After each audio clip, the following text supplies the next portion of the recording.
Aïe, aïe, aïe, aïe, aïe. Boker Tov, et Shabbat Shalom, et Chag Sameach. Ce matin, on a pu aller chez le coiffeur. On retrouve notre visage. On est Chai aujourd'hui, le 18 du mois de Iyar. On est Lag Baomer, un jour si kadosh pour le peuple d'Israël. Et vendredi 16 du mois de mai, avec ce jour nous offert par la Tzadika, Abigail, Chaya, Aïcha, Alice, Bat, Miriam, Levi, Yeshuot, Venechamot, Bracha, Va'aslacha, Bechol, Maaseyadea. En l'honneur, ce shiur de Rashbi Rabbi Shimon Bar Yochai, qu'on n'entende que de bonnes nouvelles pour tout âme Israël et qu'on puisse suivre le chemin de nos tzadikim, Bezrat Hashem. Donc voilà, c'est un honneur c'est un shiur qui est en l'honneur de Rashbi, et donc on va parler de Rashbi. Je vous ai noté quelques midrashim venus de mes livres, entre autres, des midrashim de Rabbi Shimon Bar Yochai, bon, la Gemara bien sûr de Shabbat, Lamed Gimel, qui, Moudbet, là-bas, nous parle essentiellement de sa prise par les Romains, le fait qu'il soit caché dans la grotte, et ainsi de suite. Donc voilà, je vous ai noté quelques petits détails à écouter, à entendre. Eman, Shemo Be'ahava, et comme elle le demande, pour Kol Am Yisrael d'abord, celui qui prie pour les autres sera exaucé en premier, donc il y a ratson que toutes les bnei Israël se marient. Il ratson qu'on ait tous une bonne santé. Parnassa b'shef arichut yamim da el tzarotenu v'baruch haba lesimchatenu. Je souhaite vivement la alia shel kol Yehudei Tzarfat, de tous les Juifs de France, avant qu'il soit trop tard. Bezrat Hashem, on sent que ça commence à beaucoup bouger, et pas dans le bon sens. De façon générale, il y a ratson que la Géoula arrive dans l'amour et protège nos frères en Israël comme en diaspora. Qu'est-ce qu'on peut souhaiter de plus? Une grande foi shlema, on l'a dit. Beaucoup de bonheur. Shlom Bait, une bonne éducation. On l'a dit, santé, on l'a dit en première fois, Shlema, Klama, Meira. Veshiniske, Gvar Livnot, Tabinyan, Azé. Gam le Bet Amigdash, Gam notre Binyan. Ça avance. La bracha dans la Parnassa. Tov. Tu vois, Abigail, Chaya, Aïcha, Alice, Bat Miriam, Shem Rechotach, Yesh, Arbe. Et alors, on commence tout de suite, en ayant pensé aussi pour nos otages et cette maman qui a été enterrée hier. Ruach Hashem Tenachena. Comment? Saala. Pas de Sila. Pas de Sila. Saala. Je crois. Non? Ok. Hashem, comme Damam, Bezrat Hashem. On commence. Alors, Rabbi Shimon Bar Yochai, c'est une histoire un peu spèce, avec la naissance d'un homme qui n'est pas comme les autres. On peut dire que si une lumière brille dans ce monde, s'il y a une lumière qui brille dans ce monde, on peut vraiment dire que c'est celle de Rabbi Shimon Bar Yochai. Alors vous allez me dire, Maïm Rabbeinu, Maïm Rabbi, Maïm Rab Ovadia, Kol Gdol Israël est une lumière intense. Baruch Hashem. Seulement pas tout le monde encore a compris la valeur de Rabbeinu.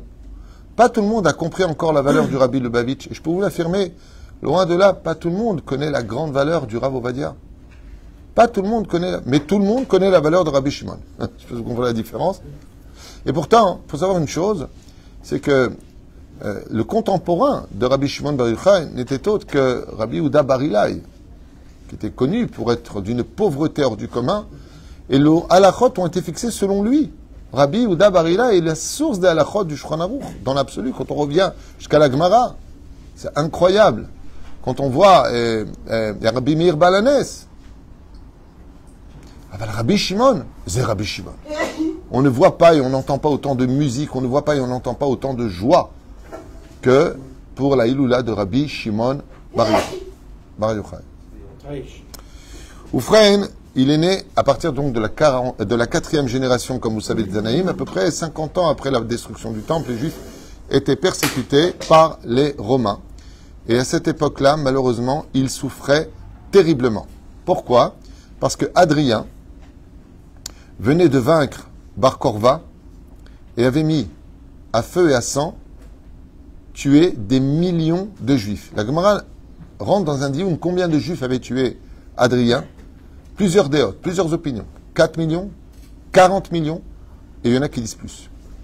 Flavius Romain disait que le sang il allait jusqu'aux côtes des chevaux.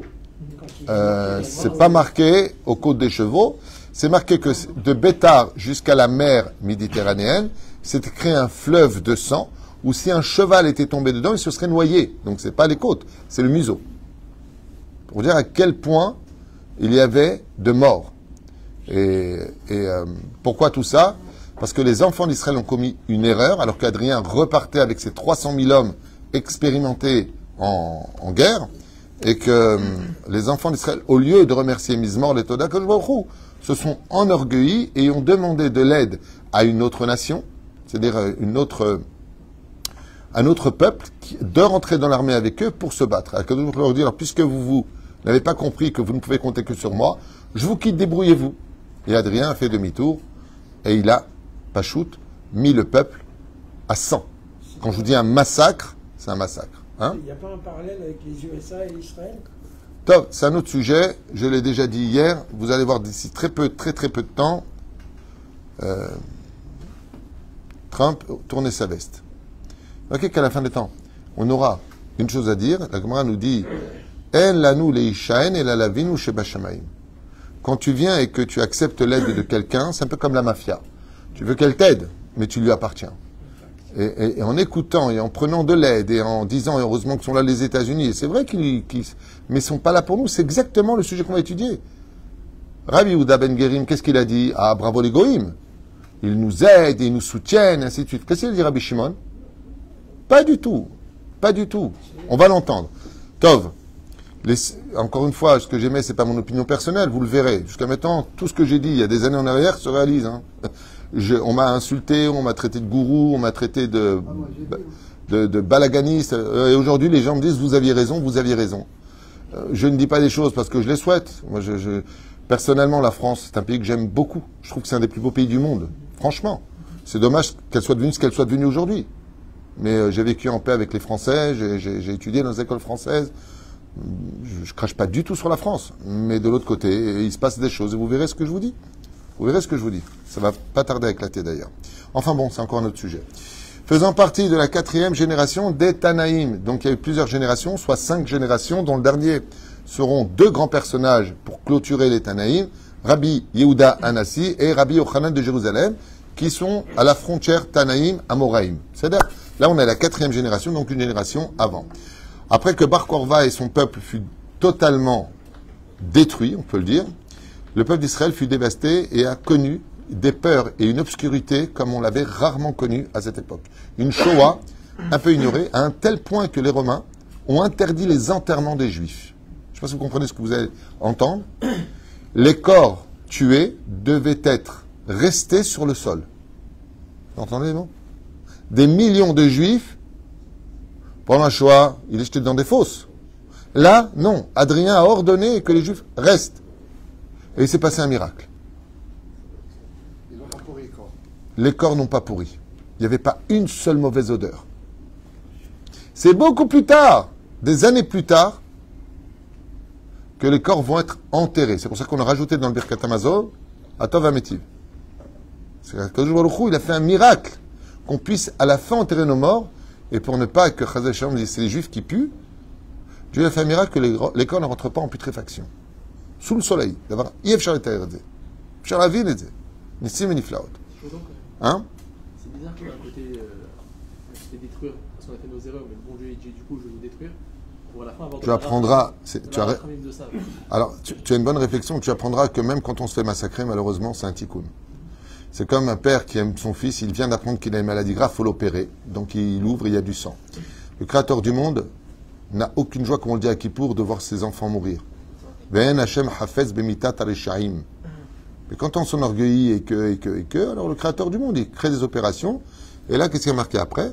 Le peuple fut dévasté, il se remis en question, il vivait dans la peur et l'obscurité, et il priait Hachem. Hein? Qu'est-ce que fait quand le berger n'arrive pas à réunir ses moutons? Il envoie les loups. Et d'un coup, les moutons, ils courent vers le berger. À cette même période, donc, vivait un tzaddik qui s'appelait Yochai. Tzaddik Yesod Olam. Yochai, descendant direct de la dynastie, lui, par contre, du roi David. Yachar, David Amelech alav shalom. Il était marié avec une femme exceptionnellement pieuse et d'une pureté rarissime, du nom de... Comment s'appelait la maman de Rabbi Shimon bar Yochai? Sarah. Elle s'appelait Sarah. Qui est un très joli nom d'ailleurs. Et cette femme Sarah, comme Sarah Imenu, Aléa Shalom, était stérile, sans aucune possibilité, malgré tous les essais, toutes les médecines d'époque, rien à faire, elle n'arrivait pas à tomber enceinte. Malgré ses larmes. Au bout de 10 ans, donc ça vous retrouverez bien sûr dans les Midrashim, après des prières incessantes, mais restées sans réponse, Yochai lui fit comprendre qu'il devait prendre une autre femme pour apporter une descendance. Il va me donner des enfants, il en a assez. Et donc lui donner le guet et la libérer. Après avoir entendu cela, Sarah, le cœur déchiré, mais toujours confiante en son Créateur, et jamais découragée de la miséricorde divine, se mit à prier encore beaucoup plus fort et laissant couler des torrents de larmes, suppliant le ciel de lui accorder un enfant, pour donner naissance à un tzaddik. Et selon la tradition juive, le Midrash nous dit qu'à Rosh Hashanah, de cette même année où Rabbi Yochai a voulu donc divorcer, il s'est retrouvé endormi et il a fait un rêve. Soit sortir comme ça de son corps, il fait un rêve. Et dans ce rêve, il se voit dans un énorme verger. Et ce verger est très bizarre, parce qu'il y a des milliers d'arbres, voire plus encore.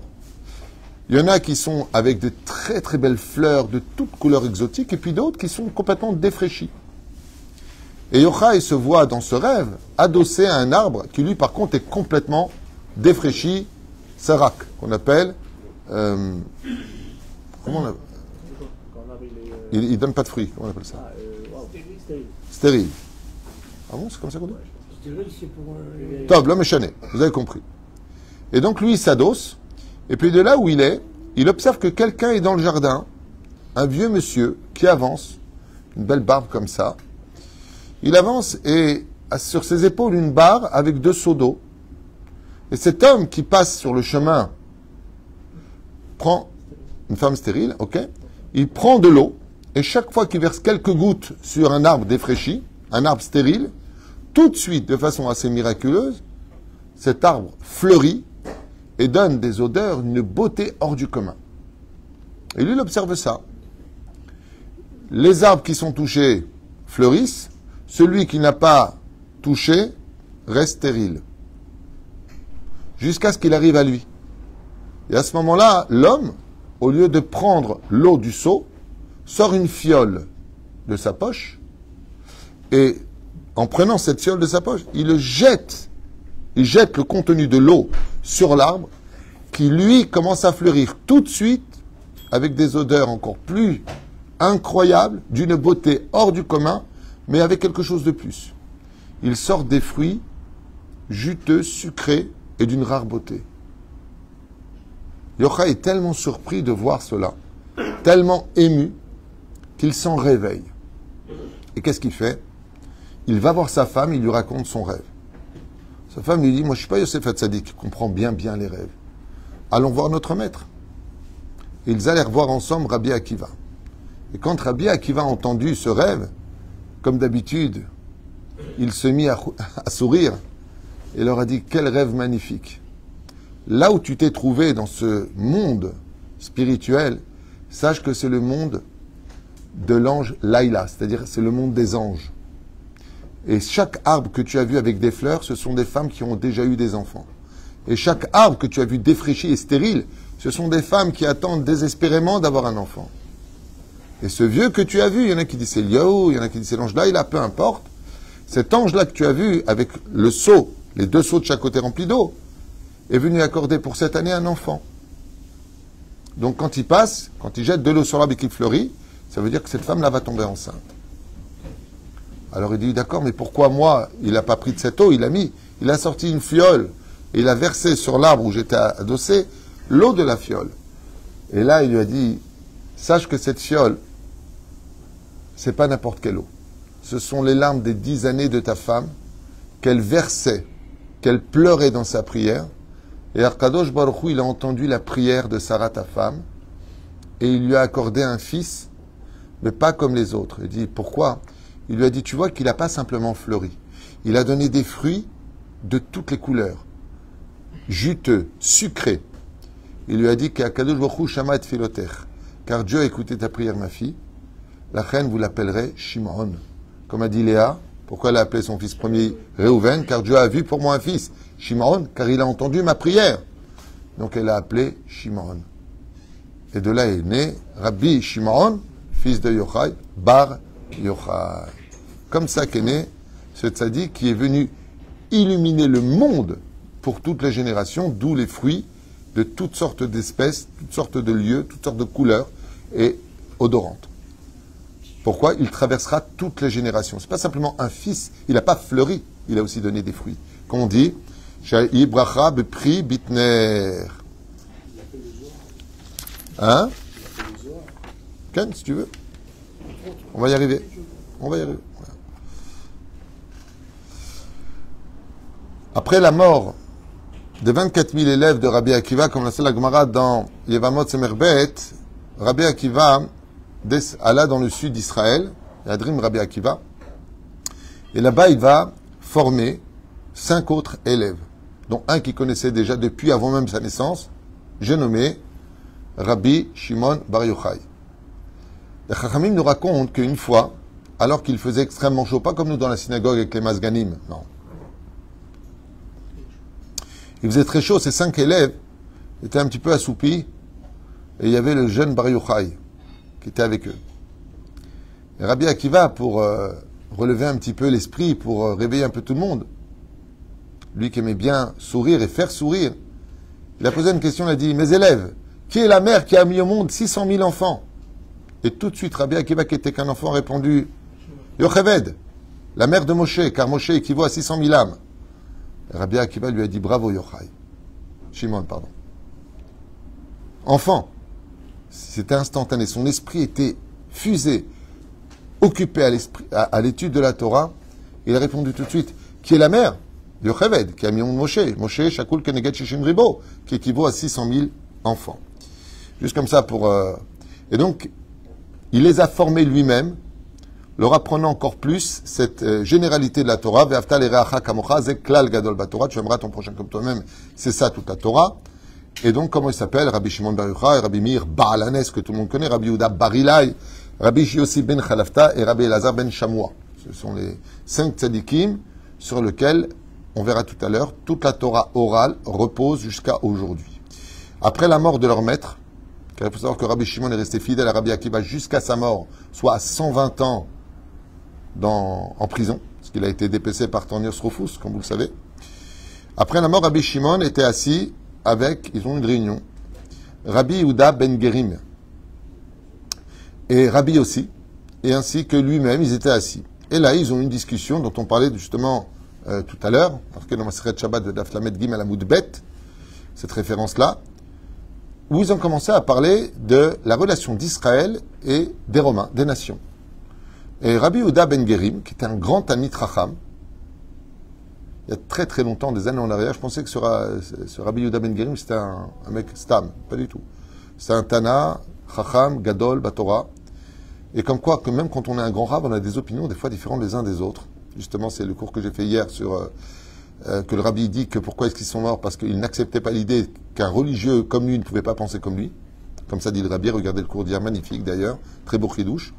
Et grâce à eux, a dit Rabbi Yehuda ben Gerim, donc il a assis avec Rabbi Shimon, Rabbi aussi, on a des routes, on a des ponts, on a des bains, ils nous ont donné des armes, ils nous ont fait ceci, ils nous ont fait cela, et patati et patata.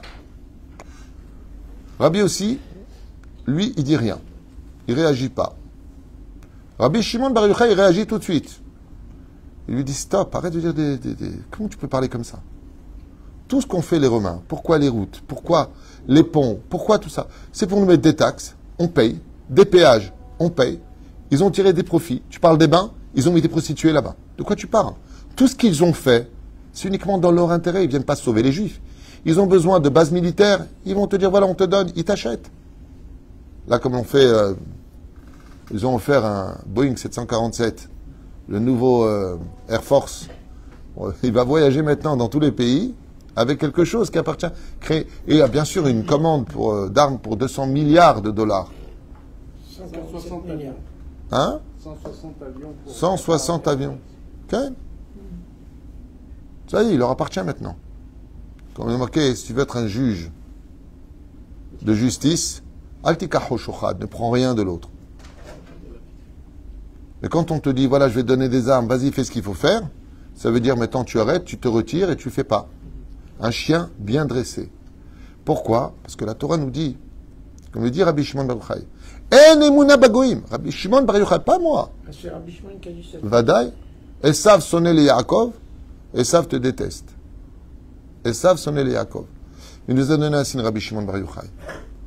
Il nous dit, si tu veux savoir qui est celui qui viendra ou comme un frère, ou comme Hitler, comme Esav, Atzilinina, miyadachi miyad Esav, sauve-moi de Esav, ou de mon frère ou de Esav. Parce que ça veut dire quoi? Ça veut dire que ton ennemi peut venir comme un ami.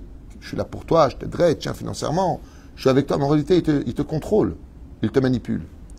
Pour t'empêcher de pouvoir être un homme libre. Et c'est pour ça que Dieu nous dit, ne comptez que sur moi. Baruch ha-gever asher iftach b'Hashem. Baruch Hashem. Mais nous, on n'a pas ça. On est encore fragile. Après tout ce qu'on a vécu. Rabbi Shimon, il nous dit, c'est très simple. Là où tu verras un aigle, symbole d'une nation, c'est ton ennemi, c'est pas ton ami. Réfléchissez. Ah, comme ça, il parle, ce rabbin. Ah, ce Rav Tfitou, je le déteste. Regarde comment il incite. C'est pas de moi, mamie, c'est Rabbi Shimon. C'est Rabbi Shimon. Je transmets un message à Rabbi Shimon. Et on s'est rendu compte que ce sont souvent nos ennemis qui nous ont le plus trahis. Comme j'ai lu les livres sur la Shoah, vous savez qui a vendu les Juifs à Berlin? Qui a vendu? Ouais, c'est des livres que j'ai lus il y a 40 ans en arrière. Ouais, c'est leurs propres épouses qui étaient allemandes non juives. Ouais, je l'ai lu. Ils ont été vendus par leur propre famille, l'oncle, le cousin, parce qu'ils voulaient la maison. Leur propre famille les a vendus. Il faudrait peut-être arrêter les ch'touilles. Mais bon, nous les Juifs, on a un problème. Comme je l'ai dit hier à mon ami Ruben, Haddad, que Dieu le bénisse, lui et toute sa famille, de Marseille. Les Juifs, on ne comprend que quand le train est parti. On ne comprend que quand on est face à la mort. On ne comprend que quand la catastrophe nous a frappés. Combien sont sortis d'Égypte? 80% sont restés en Égypte, 20% sont sortis. C'est-à-dire que même quand le train part, on ne monte pas dedans. Et c'est pour ça qu'il y a marqué Am Keshe Oref. Nous, les Juifs, on ne comprend que quand on nous tire dessus, alors on comprend. Sinon, non, on a du mal. Mais quand c'est Dieu, sans faire de qui trouve, c'est toujours de sa faute. Il était où, Dieu? Au lieu de dire, et toi, t'étais où dans ton judaïsme? Dieu. Tu lui reproches quoi? De ne pas te protéger. Mais est-ce que toi, tu as protégé sa Torah et ses mitzvot? La reine, tout de suite, quand le Sénat a entendu cela sur la discussion des 3 maîtres d'Israël, très connus à cette époque, Rabbi aussi, Rabbi Yehuda ben Gerim, Rabbi Shimon Bar Yochai, après la mort de Rabbi Akiva, qu'est-ce qu'ils ont fait? Ils ont appelé Rabbi aussi, ils lui ont dit, toi, tu es exilé. Tu t'es tué, tu n'as pas pris la défense. Rabbi Yehuda ben Gerim, ils lui ont donné un palais, de l'argent, des gardes du corps, ils l'ont récompensé. Mais par contre, ils ont déclaré la mort immédiate de Rabbi Shimon Bar Yochai. Il faut tuer cet homme-là. Pourquoi? Parce qu'il ne dit pas des choses en notre intérêt. Alors que c'est la démocratie, on dit ce qu'on veut, non? Démocratie. Ah non, tu ne dis pas ce que tu veux en démocratie, tu dis ce qu'on te dit de dire. C'est toujours d'actualité, je vous le dis. D'accord. Bravo, Daniel. Et les Romains donc exilèrent Rabbi aussi, récompensèrent Rabbi Yehuda ben Gerim et déclarèrent la mise à mort de Rabbi Shimon Bar Yochai. Rabbi Shimon, donc, automatiquement, lui qui étudiait, il se cacha dans un Beth Midrash, puis ensuite prit la route d'une grotte, Pikiin, comme vous le savez, suivi de son fils Rabbi Eleazar, et là-bas, ils arrivèrent avec leurs habits, et immédiatement, ils creusèrent 2 trous pour chacun d'entre eux, et plièrent leurs habits de telle façon à sortir du trou pour prier, faire des prières, mais surtout pour Shabbat Kodesh. Car Rabbi Shimon insistait beaucoup sur la mitzvah du Shabbat, disant qu'on ne peut pas porter les habits de Shabbat qu'on a mis pendant la semaine. Donc qu'est-ce que faisait Rabbi Shimon? Il étudiait nu, enterré jusqu'au cou, dans le sable. Rabbi Eleazar étudiait, et comme ça, juste la tête dehors, pendant 12 années, ils ont étudié la Torah avec la visite pratiquement journalière de Eliyahu Hanavi Zachor Letov. Seulement Rabbi Shimon, lui, il avait un principe. Je fais ta volonté Hachem, tu dois t'occuper de nous. Donc, manger, il faut qu'on mange, on est un corps humain. Donne-moi à manger. Dieu a fait pousser dans la grotte Etz Harouv, un caroubier. Et il a fait en sorte qu'un miracle se produise, c'est que le rocher qui était juste à côté a libéré de l'eau, comme pour Shimshon, comme c'est marqué pour Samson. Bon, Samson s'est sorti de sa dent, il y en a qui disaient un rocher. Là, il y a un miracle, et l'eau venait jusque dans la bouche de Rabbi Eliezer et Rabbi Shimon Bar Yochai. Donc, je ne sais pas si vous avez déjà mangé du charouv, mais c'est indigeste. C'est indigeste. C'est-à-dire que quand tu manges 2 graines de charouv, c'est rond, noir comme ça, quand tu les manges, moi une fois j'ai mangé ça, je dis mais tu te casses les dents en plus. C'est affreux. C'est affreux. Ce sont les chevaux qui mangent ça. J'en ai mangé beaucoup, moi, à Tunis. Ça se voit, t'as une tête de cheval. Ken, alors, vous me priez pour Mireille Dumas ou quoi? Vous me racontez vos vies. Donc, le charouv, moi aussi j'en ai mangé pour goûter. Qu'est-ce qu'a mangé Rabbi Shimon Bar Yochai? Et là j'ai dit la vérité, et j'ai compris. C'est pour ça que les lettres du mot charouv font une allusion à ce qui a marqué dans Masechet Avot. Dans la Braïta de Masechet Avot, chapitre 6, Mishnah 6, il y a marqué là-bas que la Torah, Niknet, combien de portes il faut acquérir pour avoir toute la Torah en soi? Pour étudier la Torah comme il faut, combien de portes on doit traverser? 48. Ba'arbaim veshmone dvarim, Niknet à Torah. La Torah Niknet, ba'arbaim veshmone dvarim. La Torah est appelée à être conquise par 48 portes. Et c'est des allusions au mot Charouv Maïm. C'est quoi les initiales de Charouv? L'initiale de Charouv. Karouv, Harouv en hébreu. Het, Maïm. Même. Alors, même ça fait combien? 40. 40. Et Het ça fait combien? 8. 48. Les initiales de Harouv, Maïm, 48. Pour te dire qu'ils ont acquis les 48 portes prescrites pour pouvoir être quelqu'un totalement investi de Torah. 48 portes. Très peu de sommeil, très peu de sikha, très peu de ceci, très peu de cela, comme dit la Gemara là-bas. C'est là. ולכן אין הצליחו לחבוש את כל 48 שערים, les 48 portes pour accueillir, Bezrat Hashem, cela. Et donc, après avoir étudié tous les secrets de la Torah avec Eliyahu Hanavi, Zachor Letov, on annonça enfin, il y en a qui disent que celui qui a annoncé à Rabbi Shimon Bar Yochai la mort d'Adrien n'était autre que Eliyahu Hanavi lui-même. Il y en a qui disent Beruach HaKodesh. Donc, ils sortent enfin de là-bas. Et la Gemara nous raconte que dès qu'ils sont sortis de là-bas, ils ont vu des juifs, il y en a qui disent 2, peu importe, labourer la terre. Et ils n'ont pas supporté ça. Comment vous pouvez laisser la Torah et son étude pour labourer la terre? Que tu nous as de la Torah? Qu'est-ce qu'on fait Rabbi Shimon Bar Yochai et Rabbi Eliezer? Ils ont brûlé toutes les récoltes. Akadosh Baruch Hu s'est mis en colère, soi-disant contre eux. Il leur a dit, hey, vous êtes sortis de la grotte pour exterminer et brûler le monde que j'ai construit, retournez dans la grotte. Et pendant 1 année, il aura fallu lutter pour redescendre des mondes les plus élevés du monde d'en haut, pour accepter l'idée qu'on peut mettre de la spiritualité dans la matérialité, ou mieux encore selon la Kabbale, qu'il y a une grande spiritualité qui est cachée dans la matérialité. Qui a réussi? Rabbi Shimon Bar Yochai, après 1 an d'effort. Mais Rabbi Eliezer avait atteint tel niveau qu'il a eu du mal à redescendre de là-bas. Et c'est pour ça que la Gemara nous dit que quand ils sont sortis à la 13e année de la grotte, Rabbi Eliezer ne pouvait pas s'empêcher de brûler tout celui qui faisait Bitul Torah. Ceux qui n'étudiaient pas la Torah, il n'y arrivait pas, il brûlait. X-Men. Et Rabbi Shimon réparait tout ce qu'il avait brûlé. Dès qu'il brûlait des choses, Rabbi Shimon les faisait refleurir. Jusqu'à ce que Rabbi Eliezer, son fils, Nirga, il se calme. Jusqu'à ce que, sauf, Azarim Nirgaim. Et c'est en quelle année qu'il a regardé Yosef Ben Geri là pour le... Après la mort de Rabbi Akiva. Il n'y a pas marqué exactement l'année. Marqué... Mais avant, c'est après la grotte. Non, c'est avant. Non, c'est avant la grotte. C'est pour ça qu'il a fui. Ouais, c'est qu'il a fait. Et voilà que pour les calmer, le Créateur du monde a fait en sorte que, le hasard n'existant pas, les rencontres interviennent. Et quand ils sont sortis de la grotte, Rabbi Eliezer était tellement rempli de spiritualité, de lumière, que son père a eu du mal à le calmer. Il disait, calme-toi Rabbi Eliezer, calme-toi. Le monde est empreint de haut et de bas, de matériel et de spiritualité. Ils ont vu un homme qui marchait, il y en a qui disent 2 hommes qui marchaient avec des hadassim dans les mains. 2 hadassim. Un hadas à droite et un à gauche. Rabbi Shimon, il lui a dit, où vas-tu?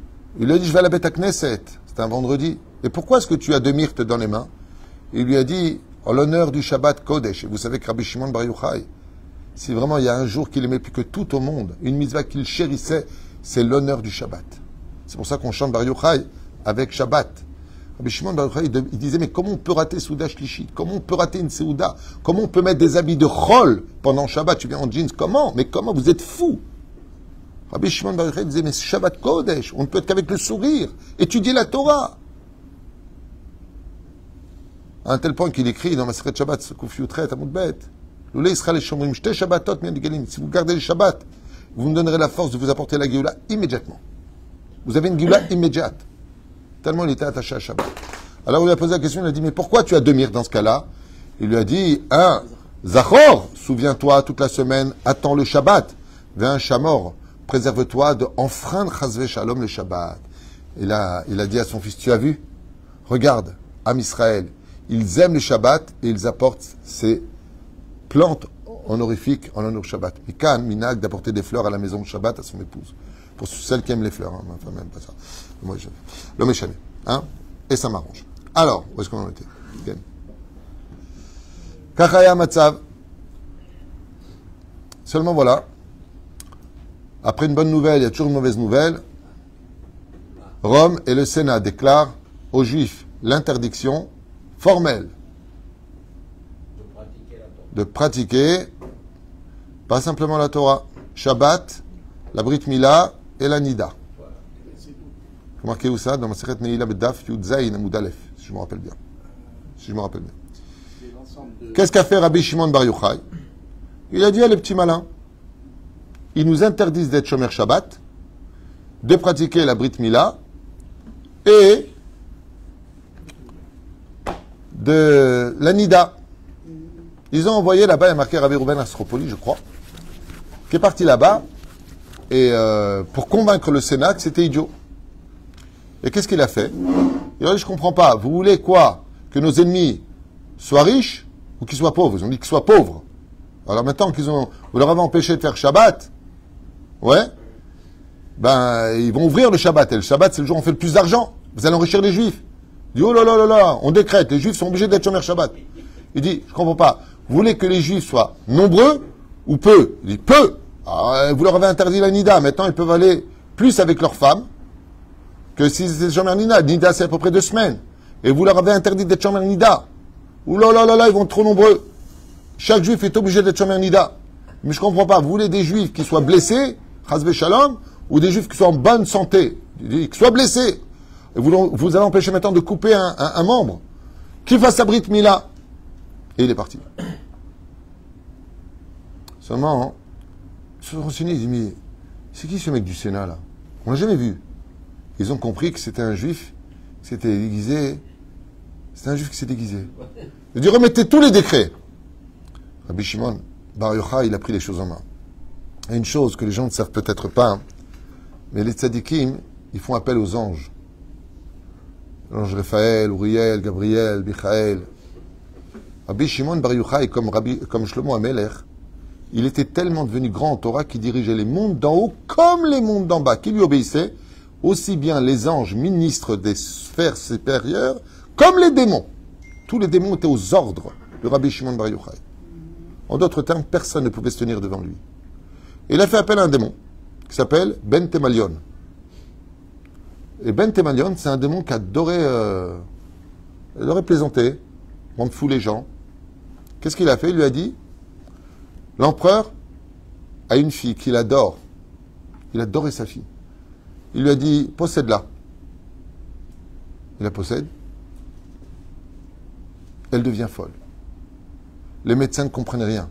La fille, la princesse de Rome, Majnouna, elle va avec tout le monde, elle crie, elle bat, elle hurle. Oh, catastrophe. Mais qu'est-ce qui t'arrive? Il n'y avait rien.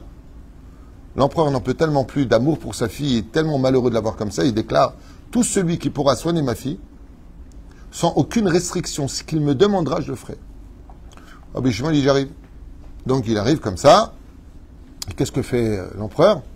Il dit, ah, c'est celui qui avait été mort, celui-là, c'est Rabbi Shimon, hein, le chef des Juifs. Je déclare que pour venir me voir, il doit prendre un bain. Qu'est-ce qu'il fait?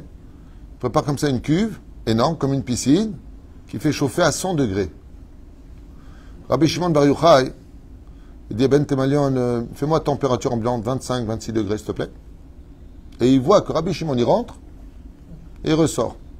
Shum davar. Shum davar. Quand il arrive là-bas, il dit à Ben Temalion, il le voit à travers les yeux qui étaient possédés par le démon. Il dit, c'est bon, tu peux sortir, Todaraba. Hop, circuit, rien à voir.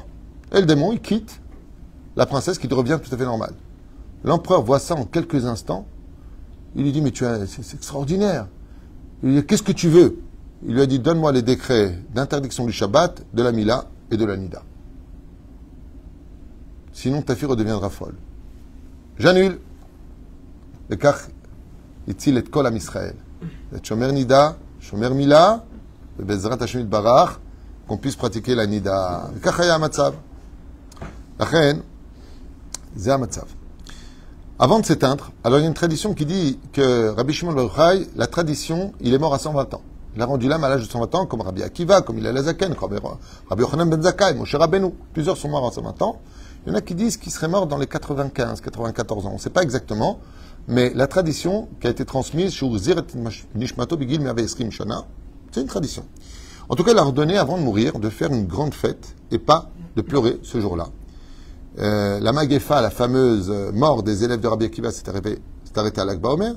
Puis il réunissa ses élèves et leur transmit ses enseignements, les fameux secrets de la Torah. Et la Chevra Kadisha, entourée de ses élèves, ceux qu'on retrouvera dans le Zohar Kadosh, vont mettre par écrit sur des feuilles tous les enseignements de Rabbi Shimon Bar Yochai. Et donc ils vont être composés en feuilles qui s'appellera plus tard le fameux Zohar Kadosh, les lumières saintes de Rabbi Shimon Bar Yochai. Selon une tradition, c'est pas encore confirmé tout ça, mais c'est quand même ce qui ressort le plus. Ce sera quelqu'un qui va naître en 1240 de l'ère vulgaire, qui rendra l'âme d'ailleurs en 1305, un grand Rav Mekoubal d'Espagne, qui s'appelle Rabbi Moshe Shem Tov di Leon, qui retrouvera ces feuillets qui étaient gnuzim, qui étaient enterrés sous terre, de par leur kedusha, et qui en recompilera le livre qu'on appelle le Zohar HaKadosh. Donc contre toute attente, ce n'est pas cet homme-là qui a écrit le Zohar, pas du tout, c'est pas ce tzaddik-là. Lui, il a retrouvé les feuilles de Rabbi Shimon Bar Yochai, tout comme on a retrouvé encore, il n'y a pas tellement longtemps, des écrits du Ben Ishraï. Ça ne veut pas dire que celui qui les a trouvés, il les a écrits. Donc faites attention, je vous l'affirme, le Zohar HaKadosh a été écrit par Rabbi Shimon Bar Yochai, et pas du tout par Rabbi Moshe ben Shem Tov d'Iléon, Mamash Lo. Et jusqu'à aujourd'hui, il est important pour chacun de nous d'avoir le Zohar dans sa maison. Celui qui lit le Harizal, dit celui qui lit 5 jours, 5 feuilles de Zohar par jour, même s'il ne comprend rien. Parce que même si tu comprends, tu ne comprends pas, je te l'affirme. Nettoie son âme de toutes les fautes. 5 feuilles de Zohar par jour. Combien il est bon de l'avoir? Rien que de lire du Zohar dans une maison, ça enlève tous les démons de la maison. Comme ça dit Rabbi Yehuda Ptaya. Et Rabbi Shimon Bar Yochai s'est distingué aussi par autre chose que j'aimerais partager avec vous, pour finir, c'est qu'il a eu les 3 clés du monde. La Gemara nous apprend dans Masechet Ta'anit qu'il y a 3 clés que Dieu n'a pas données, 4 exactement, que Dieu n'a pas données à l'homme. Rabbi Shimon Bar Yochai les a tous eues. La clé de la vie ou de la mort, il l'avait. C'est-à-dire que si Rabbi Shimon disait qu'une femme qui était stérile tombe enceinte, elle tombe enceinte. Il n'y a pas de discussion. Il n'y a pas besoin de Miché Bérard. Il a dit, ça se fait. La deuxième chose, la pluie. Et la troisième chose, la parnassa. Il avait droit de qui vit, qui meurt, qui est riche, qui est pauvre. Il avait même Triat Ametim. Et l'une des choses qu'il va justement utiliser pour Triat Ametim, selon la tradition, c'est son amour du prochain, comme le dit le Rabbi de Babitch, j'expliquais hier. Et justement, dans son amour du prochain, les Kohanim étaient malheureux, ils restaient dans la maison. Et Rabbi Shimon leur dit, pourquoi vous êtes dans la maison? Parce qu'il y a eu tellement de morts chez nous, les Juifs, qu'un goy, l'homme est tamé, mais un Juif est tamé. On ne sait pas sur quelle route marcher, peut-être qu'il y a des morts là ou là. Rabbi Shimon Bar Yochai, il leur dit, aux Juifs, venez avec moi. Ici, il y a 3 morts. Ici, il y a un mort. Et ils ont déplacé tous les corps dans le cimetière. Et toutes les routes ont été libérées pour que les Kohanim puissent se déplacer. Il y en a qui disent, Beroi HaKodesh, il savait où ils étaient. Il y en a qui disent qu'il a demandé à tous les morts de se lever. Directement. Il a ordonné à tous les morts, vous, tous les morts de cette route, levez-vous, allez vous enterrer là-bas. C'était là, je sais pas, c'est un peu du monde. Le clip de Michael Jackson, C'est peut-être, je sais pas. Possible. Et pour finir, Lag Baomer, Ptichat Rashbi Akadosh.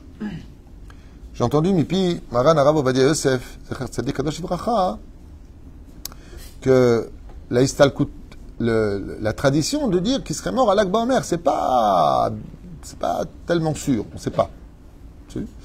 Mais il y a une chose de sûre, le Rav Ovadia Yosef a dit qu'en réalité, ce jour-là, c'est le jour commémoratif du départ des 5 élèves de Rabbi Akiva. Donc, Rabbi Shimon Bar Yochai, Rabbi Meir ben Hanes, Rabbi Yehuda bar Ilai, Rabbi Yossi ben Chalafta et Rabbi Elazar ben Shamoua. C'est pour ça qu'hier, en allumant la bougie, j'ai allumé 6 bougies à l'huile d'olive. Même si on fait la Médoura. Mais une pour Rabbi Akiva et ses 5 élèves. Parce que le Rav Ovadia, il dit que ce jour-là de Lag Baomer, il ne faut pas simplement fêter Rabbi Shimon Bar Yochai, il faut fêter aussi les 4 autres. Ce jour-là. Le Kachaya Matzav, Zachinu Baruch Hashem, la Davarazé. Encore un événement que je pourrais partager avec vous. C'est son beau-père, Rabbi Pinchas ben Yair, le beau-père de Rabbi Shimon. Il faut savoir que Rabbi Shimon Bar Yochai était tellement investi de Torah, tellement puissant en Torah, que quand il est arrivé de la grotte après 13 années, la première chose qu'a fait Rabbi Pinchas ben Yair, c'est de lui préparer un bain. Et quand il est rentré dans la salle de bain à l'époque, enfin cette baignoire, je ne sais pas comment c'était, on a entendu un hurlement qui a fait frémir tout le quartier. Rabbi Pinchas ben Yair a couru vers Rabbi Shimon Bar Yochai, lui a demandé si ça allait, et il a vu une horreur. Tout son corps était troué, dévoré par les vers, de 13 années sous terre. Et c'est à ce moment-là que Rabbi Shimon Bar Yochai a réalisé sa douleur. Rabbi Pinchas ben Yair, qui était Baal Moftim, comme le surnom qu'on a donné à Rabbi Shimon Bar Yochai, c'est le maître des miracles, celui pour qui les miracles sont naturels. Okay? C'est le surnom qu'on lui a donné à Rabbi Shimon Bar Yochai. Eh bien, il lui a dit, le cri que tu viens de faire traversera toute la génération jusqu'à la venue du Mashiach. C'est le fameux cri du Zohar Kadosh, qu'il a étudié dans une souffrance intense. À un tel point que quand est décédé Rabbi Shimon Bar Yochai, qu'il a rendu l'âme à son créateur, ce tzaddik et Sodolam, il a été enterré, selon la tradition, dans la même grotte dans laquelle il a étudié la Torah. La grotte là où il est. C'est la même grotte où il est enterré. Il a étudié là-bas. Il y en a qui disent, tradition. Mais il y a une suite à ça. C'est que dès qu'il a été enterré, un serpent venu d'un autre monde, extrêmement menaçant, se tenait devant la porte à garder, il ne bougeait pas, il était là-bas, gardien. Quand est mort Rabbi Elazar, alors qu'il était pendant 1 an dans le grenier en haut, le serpent a empêché l'enterrement. Il a dit, c'est le fils de Rabbi Shimon Bar Yochai, qui a étudié la Torah avec lui. Le serpent s'est poussé, il a été enterré à côté de son père. Son petit-fils Rabbi aussi, Rabbi Yaakov, je ne me rappelle plus, je crois que Rabbi aussi, le petit-fils de Rabbi Shimon Bar Yochai, fils de Rabbi Elazar, qui a étudié la Torah. Quand il est mort, ils ont voulu l'enterrer. Ils ont dit, c'est le fils de Rabbi Elazar, qui a étudié la Torah comme son père et son grand-père. Et le serpent a refusé de bouger. Alors ils ont demandé à Dieu pourquoi il fait ça. Il a répondu, c'est vrai qu'il a étudié autant que ses parents, mais il n'a pas étudié avec une telle souffrance. Et la reine, il ne peut pas être enterré à côté d'eux. Car Mistayem, Bezrat Hashem, Asipurim Niflaim, של הרשב"י הקדוש, עופר פר אביגיל, שמברך אותה לחיים טובים ושלום, שבת שם מבורך ורק בשמחות.